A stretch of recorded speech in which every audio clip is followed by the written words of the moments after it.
Oui, je pense que cette date est la bonne parce que les conditions pour la tenue des élections semblent presque réunies. Nous sommes à la fin du processus d'enrôlement du contentieux électoral. Et ça veut dire que maintenant, ce qui reste à faire, c'est une tâche essentiellement technique, informatique, qui consiste à éditer les listes électorales, à éditer les cartes d'électeurs.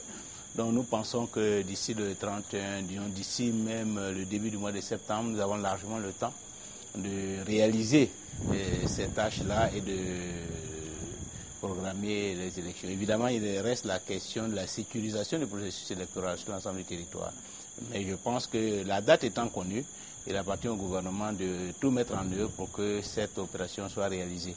Je crois que ces dernières semaines, il y a des réunions qui se tiennent et il est question d'équiper le CCI, de lui donner les moyens matériels, les moyens financiers pour qu'il se déploie sur l'ensemble du territoire.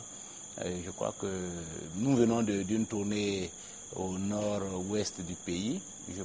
Nous avons rencontré le CCI. Je pense que si les moyens de mobilité, de communication et de sécurité sont mis à leur disposition, logiquement, ils devraient pouvoir, disons, exercer leur tâche de maintien d'ordre et de sécurisation des élections en toute sérénité. Oui, bon, je pense que il n'y a pas de raison. Il n'y a pas de raison que ces dernières opérations ne se réalisent pas. L'encasernement a commencé à Korogo.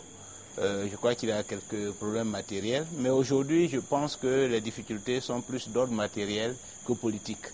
Je ne sens pas une volonté de faire obstruction au processus électoral, de s'opposer à la tenue des élections. Je ne sens pas une volonté de s'opposer au processus de désarmement et de redéploiement des forces mixtes.